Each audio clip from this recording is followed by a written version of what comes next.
Fala galera, tudo bem? Sejam todos bem-vindos ao Mundo em Lista. Hoje nós vamos falar sobre a história da Cazé TV, um canal que começou com a força de um criador de conteúdo, cresceu com uma linguagem completamente diferente das televisões tradicionais e acabou se tornando um dos maiores fenômenos do esporte do YouTube brasileiro. Mas essa história não é só sobre futebol e também não é só sobre o Casimiro Miguel. É sobre uma mudança muito maior. Durante décadas, assistir jogo no Brasil era quase sempre a mesma coisa. Você ligava a televisão, esperava a transmissão começar, ouvia a narração tradicional, via os comentaristas e pronto. Ali, né, já estava a sua Copa do Brasil. E era assim que milhares de brasileiros acompanhavam a Copa do Mundo, tá? Campeonatos brasileiros, clássicos e grandes decisões. Nos últimos anos, uma coisa começou a mudar. De repente, muita gente deixou de abrir a TV para assistir jogos e começou a abrir o YouTube. Não para ver resumo, não para ver melhores momentos, mas para assistir ao jogo ao vivo, com chat, com zoeira, com meme, com comentários mais soltos e com uma linguagem muito mais parecida com a internet do que com a televisão tradicional. E no centro dessa mudança apareceu o nome Casimiro Miguel. E junto com ele nasceu a Cazé TV, um projeto que saiu das lives com reacts, né, e da linguagem simples da internet para transmitir Copa do Mundo, bater recordes e incomodar um mercado que durante muito tempo parecia intocável. Mas para entender como o Cazé TV chegou nesse tamanho, a gente precisa voltar um pouco antes.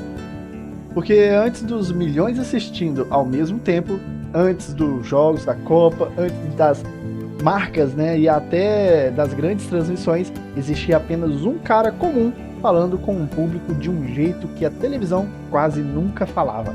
Casimiro Miguel é carioca, vascaíno e virou conhecido por uma coisa que parece simples, mas que fez muita diferença.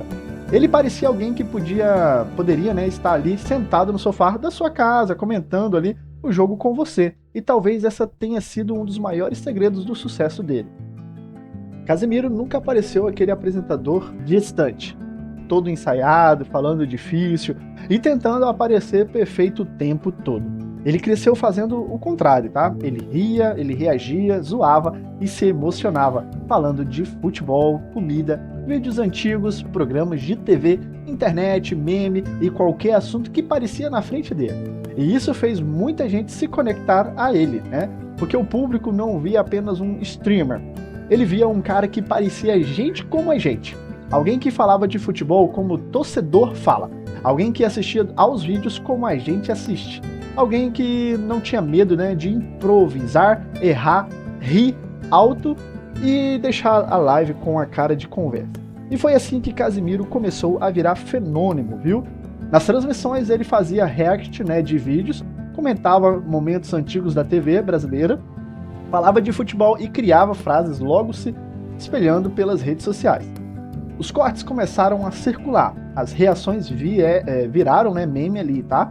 Os vídeos apareciam no Twitter, no TikTok, no Instagram e no próprio YouTube.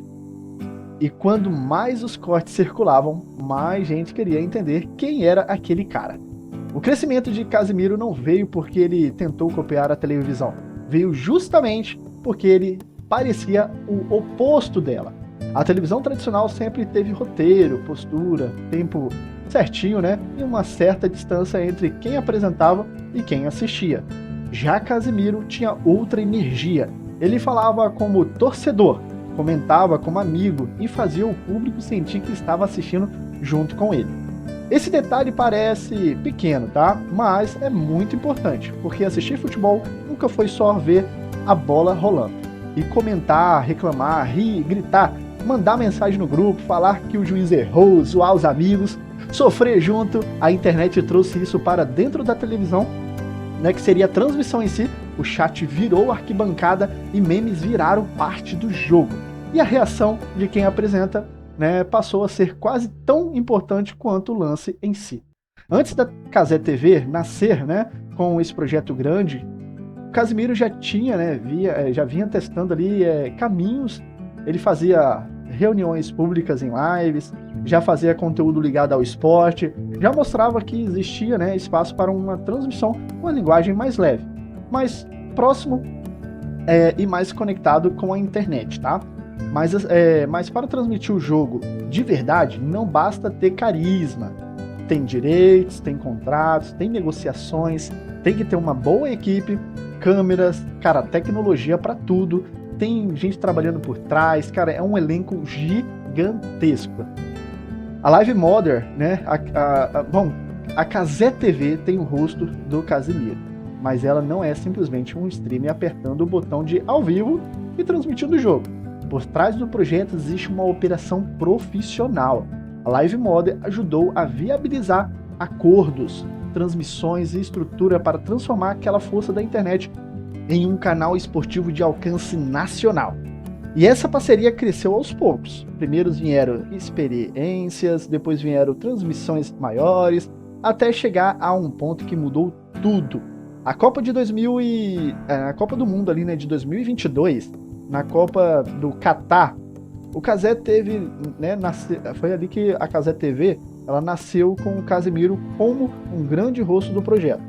E aquele foi um teste enorme, tá? Porque até então, para muita gente, Copa do Mundo era coisa de televisão aberta. Era tradição, era família reunida na sala, né? E era aquele modelo que o Brasil reconhecia há décadas. Mas, de repente, parte dos jogos também estava no YouTube, com uma transmissão diferente. Mais solta, mais jovem, mais próxima da internet. E a Cazé TV transmitiu 22 jogos daquela Copa. E o público apareceu, milhões de pessoas começaram a acompanhar, os jogos do Brasil bateram números impressionantes. As lives viraram assunto. Os cortes tomaram conta das redes sociais e muita gente que nunca tinha pensado em assistir Copa pelo YouTube começou a entender que aquilo podia ser o futuro, tá bom? Não porque era igual à televisão, mas justamente porque era diferente. Na Cazé TV, o público não assistia calado, o público participava, comentava, mandava mensagem, fazia piada, reagia junto. E o mais interessante, rapaziada, isso combinava muito com a forma como as pessoas já estavam consumindo conteúdo na internet. A Copa de 2022 mostrou que existia espaço para uma nova forma de transmissão esportiva no Brasil. Mas o que veio depois mostrou aquilo não era só uma moda passageira. Cazé TV continuou crescendo, o canal passou a transmitir outros eventos, ganhou mais presença, mais patrocinadores, mais público e pouco a pouco deixou de ser apenas o canal do Casimiro na Copa, para virar uma marca forte no esporte digital. O que parecia uma novidade virou hábito, o que parecia um teste virou negócio, o que parecia impossível começou a virar ameaça para um modelo antigo de transmissão. Porque quando milhões de pessoas, né, escolhem assistir o futebol no YouTube, isso mexe com muita coisa. Mexe com aquela audiência, patrocínio, publicidade, direitos de transmissão e mexe com a forma como as marcas querem aparecer. E mexe também com a TV tradicional. Durante décadas a televisão, né, dominou esse espaço e ela tinha a audiência, tinha o grande esporte, né, narradores mais conhecidos, aquela estrutura gigante, tradição, mas a Cazé TV mostrou uma coisa diferente. A nova geração não quer apenas assistir aos jogos, ela quer estar dentro da conversa, quer comentar um tempo real, quer ver cortes depois, quer transformar lance em meme, quer sentir que está vendo futebol com os amigos e mesmo estando sozinho no quarto, no celular ou na televisão da sala. E então veio a Copa de 2026. Uma experiência, era uma mudança enorme no jeito de assistir o maior torneio de futebol do mundo. Em vez de depender só da televisão, milhões de pessoas passaram a abrir o YouTube para acompanhar os jogos. E cada partida grande, Cazé virava assunto.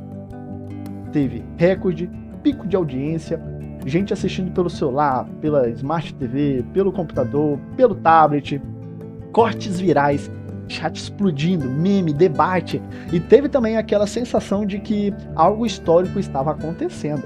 A Copa, que por tantos anos parecia presa ao modelo tradicional, estava sendo vivida de outra forma. mais rápida, mais participativa, mais conectando ali com a linguagem da internet, e um exemplo claro disso foi o caso de Cabo Verde. Muita gente no Brasil passou a olhar para aquele país depois das transmissões, dos comentários, dos cortes e da forma como a internet abraçou a história. O goleiro Vozinha virou assunto e o país virou curiosidade, tá? As pessoas começaram a pesquisar e isso mostra o poder desse novo modelo. A transmissão não entrega só o jogo, ela cria histórias ao redor do mundo. Ela transforma personagem em assunto, ela pega ali um detalhe, né, que talvez passasse despercebido em uma transmissão comum e joga para milhares de pessoas comentando. Só que quando um canal cresce tão rápido, é claro que também começam as críticas. Uma das principais é o delay, né? Quem assiste pela streaming muitas vezes recebe o lance alguns segundos depois da televisão ou do rádio, e em jogo importante isso incomoda. Às vezes o vizinho grita gol antes, né? Mas às vezes o celular entrega a notificação, às vezes o grupo de WhatsApp entrega o lance, e esse virou um dos pontos usados, né, porque criticaram o novo modelo. Mas a pergunta é, se existe delay, por que tanta gente continua assistindo? Essa é uma pergunta que ficou aí, né, gente? Por que então? A resposta talvez seja simples, né? Porque muita gente, a experiência compensa. A pessoa, né, aceita alguns segundos de atraso porque gosta do jeito da transmissão. Gosta daquele chat, daquela zoeira, aquele clima, né, de sentir que está vendo algo ao vivo, mais próximo e mais conectado. E é aí que a TV Cazé incomoda. Não necessariamente, né, porque alguém quer derrubar o canal, mas porque ela mexe com um mercado grande demais para passar despercebido.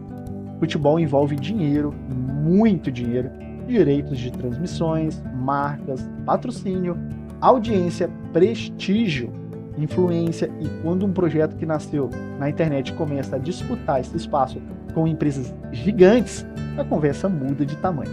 A Cazé TV deixou de ser apenas entretenimento.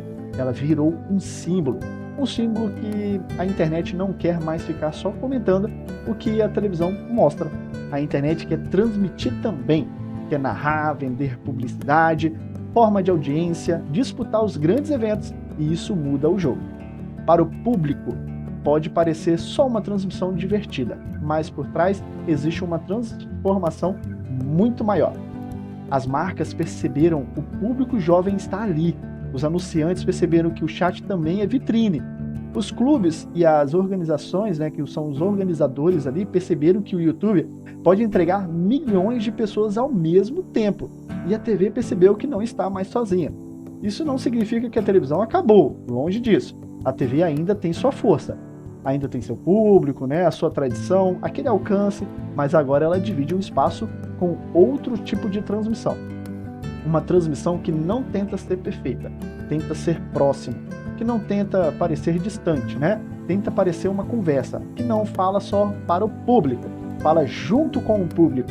E talvez seja essa a maior mudança que Casimiro e a Cazé TV trouxeram para o público. Eles entenderam que, para uma parte enorme da audiência, o jogo não termina no apito final. Eles continuam nos cortes, nos comentários, redes sociais e assim sucessivamente. Na conversa do dia seguinte, a Cazé TV não cresceu apenas porque transmitiu futebol. Ela cresceu porque transformou a transmissão em conteúdo de internet. E esse ponto central dessa história. Casimiro começou com um rosto espontâneo, né? Engraçado e próximo do público. A Live Model ajudou a transformar essa força em uma estrutura. E a Copa de 2022 mostrou que o YouTube podia ser palco de grandes jogos. E a Copa de 2026 mostrou que esse caminho virou uma realidade gigantesca. Hoje, quando alguém pergunta se Cazé TV está incomodando, talvez a resposta seja sim, mas não apenas por causa de uma treta. Ela incomoda porque representa uma mudança. Representa uma geração que não quer consumir futebol do mesmo jeito que consumia antes. Uma geração que quer participar, quer comentar, rir, zoar e quer assistir com a sensação de estar em uma rodada, né, de amigos. E isso talvez explica por que a Cazé TV cresceu tanto em tão pouco tempo. Porque ela não vendeu apenas jogos, ela vendeu companhia. Vendeu linguagem, pertencimento, vendeu pertencimento, vendeu a sensação de que o futebol pode ser assistido de um jeito, né, mais leve, mais próximo e conectado com o tempo que a gente vive. No fim, a história da Cazé TV não é só uma história de um canal no YouTube, é a história de como um criador de conteúdo, junto com uma estrutura profissional, ajudou a abrir uma nova porta para o esporte brasileiro. Uma porta que talvez nunca mais se feche. Agora eu quero saber de você. Você prefere assistir, né, o jogo na televisão tradicional ou pela Cazé TV? Você acha que esse novo jeito de transmitir futebol veio para ficar? Comenta aqui embaixo, porque essa mudança ainda está só começando. E se você gosta dessa história reais sobre internet, esporte, cultura e acontecimentos que mudam o jeito como o mundo funciona, já deixa o seu like, se inscreva no Mundo em Lista, porque aqui a gente não conta só o que aconteceu, a gente tenta entender por que aquilo importa. Até mais!